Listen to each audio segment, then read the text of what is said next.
Bonjour à tous, bienvenue dans ce nouvel écho de conf juste avant l'entrée du Stade Lavallois en Coupe de France. C'est ce week-end, ce samedi à 18h à Ancenis face à l'équipe du Cellier Mauve, équipe de Régional 3 qui vient de remporter son premier match le week-end dernier. Peut-être qu'il y avait des places à jouer pour des garçons qui avaient envie d'être dans le groupe.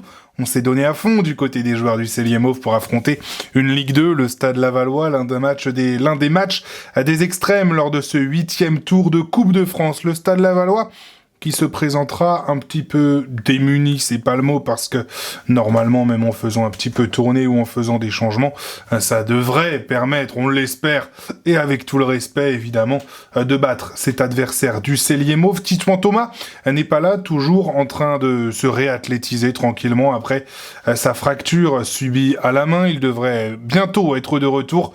Il faut d'abord l'accord du chirurgien pour voir si tout est bien remis. Il jouera avec une protection. Yohan Tavares qui est touché au mollet, on prend toujours des précautions. Quand on regarde du côté des images, ça va plutôt bien, son mollet. Quand on regarde du côté des sensations, c'est plus difficile. Il y a beaucoup de prudence sur ce cas parce que c'est un dossier et une blessure surtout que Ruben Pacheco, le kiné, ne connaît pas trop. Il n'y a pas beaucoup de références, donc on fait très attention. Matteo Komaré, pubalgie, est toujours absent. Moïse Adileou, qui était malade ces derniers jours, devrait également manquer le déplacement au Cellier Mauve.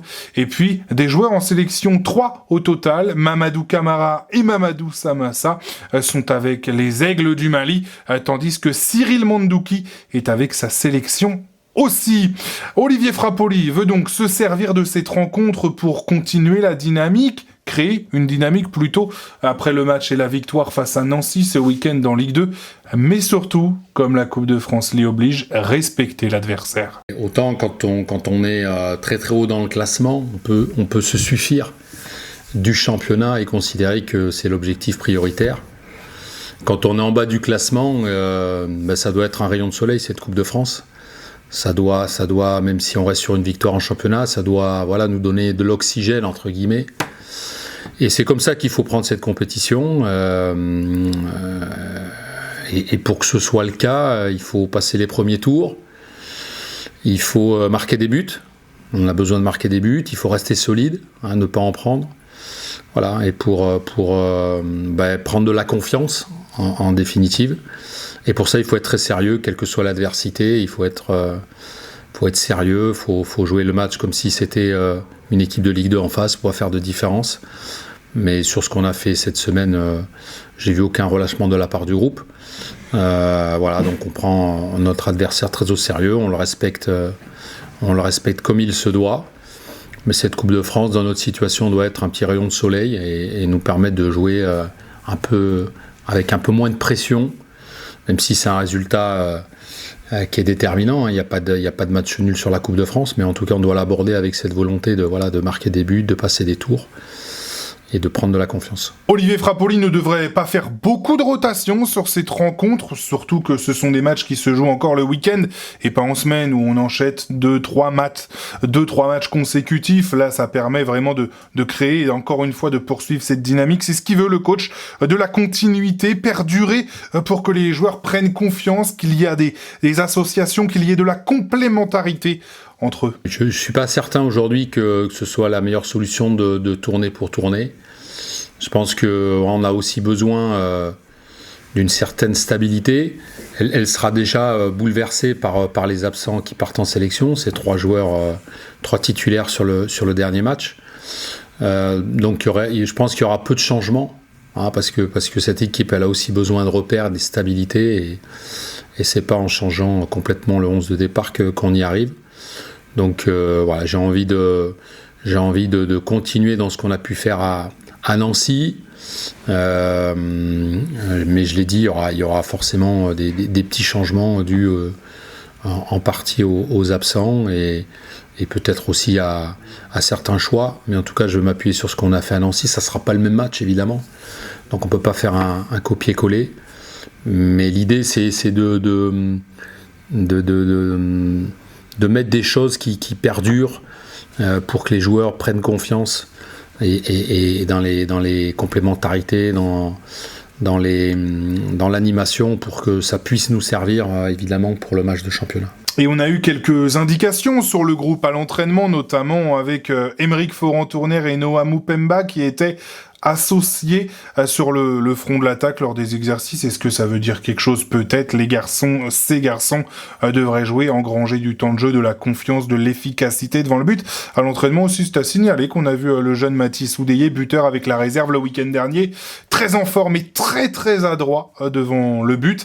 Mais le coach ne devrait pas tout réinventer pour cette rencontre. Il devrait pas tenter de choses non plus, on ne va rien inventer, on va faire ce que le Stade Lavallois sait faire, avec un besoin de confiance et le maître mot, continuité, toujours. Non, pour les mêmes raisons que on n'est pas notre position au classement ne nous permet pas d'être dans l'expérimentation. On n'a aujourd'hui pas assez de garantie et de certitude sur ce que l'on fait, même si je le répète, pour moi dans le jeu, même sur nos dernières défaites, l'ensemble était, je pense, très cohérent.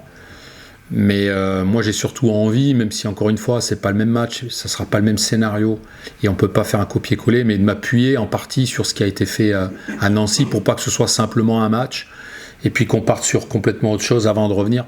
Je pense que voilà, on a besoin vraiment de régularité et puis de stabilité. Au maximum, ça sera pas forcément le cas, je vous l'ai dit tout à l'heure, mais je suis plus dans cette recherche que d'expérimenter, d'essayer des joueurs, parce qu'aujourd'hui il faut qu'on passe et on respecte notre adversaire, donc on mettra évidemment la meilleure équipe. Alors dans cette rencontre, Ilyes Sarraj va vivre sa première en Coupe de France, lui qui n'a pour le moment joué que de la Gambardella, le latéral gauche prêté par Toulouse. Il parle de la beauté de cette compétition où des équipes professionnelles peuvent affronter les tout-petits. Je n'ai pas à disputer, mais je pense que c'est une bonne chose, que ce soit pour les clubs professionnels comme amateurs. Déjà pour les amateurs, ça permet de se faire voir par plus de personnes et potentiellement des gros clubs, etc. On sait qu'il y a des joueurs qui étaient issus de clubs amateurs qui ont fini ensuite dans des clubs professionnels, etc. Et chaque équipe qui arrive à passer chaque étape, c'est parce qu'elle a mérité. Il n'y a pas d'équipe qui arrive à un endroit parce qu'elles n'ont pas mérité. Elles sont toujours parties chercher leur victoire. Donc ça, c'est une bonne chose pour tout le monde. Alors évidemment, dans ce type de match, on connaît les dangers et l'histoire récente, le pro, il faut vraiment ne pas prendre ces matchs à la légère, même si quand même énormément de divisions séparent ces deux équipes, 6 divisions, donc on se dit que ça devrait ne pas poser problème, on l'espère en tout cas. En gros, il faut pas se taper la honte. Non, c'est pas. Non. Je pense pas il faut l'aborder comme ça. Il y a toujours en Coupe de France sur les premiers tours, évidemment le piège. Mais bon, voilà, on en a parfaitement confiance. Nous, il faut qu'on aborde le match avec vraiment cette volonté de mettre un maximum d'intensité, de marquer les premiers, et puis de continuer à jouer avec intensité sur la durée du match. On n'a pas trop de calcul à faire sur ce type de match. Évidemment, ça sera certainement différent de ce qu'on a l'habitude de jouer par rapport au positionnement, mais et donc il nous faudra d'autres atouts. Mais voilà, toute la semaine en tout cas, mon message il a été très clair vis-à-vis des joueurs.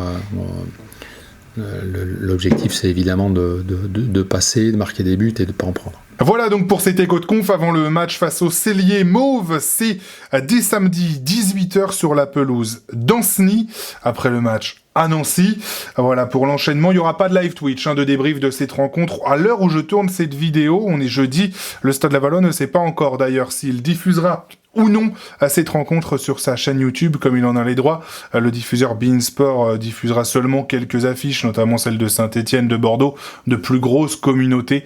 Mais on ne sait pas encore si le match du Stade Lavallois sera diffusé sur la chaîne YouTube du Stade Lavallois. Ça dépend un petit peu de leurs moyens sur place, notamment. Pas de live Twitch, mais une vidéo tableau tango qui va sortir dans les prochaines heures. Ça dépend quand vous regardez la vidéo.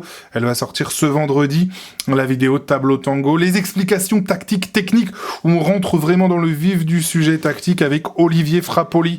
N'hésitez pas encore une fois à suivre tout ça, à mettre un pouce, à mettre un j'aime, à en parler autour de vous. Et je vous dis à très bientôt au bord du terrain, sur Twitch ou sur YouTube. Salut à tous.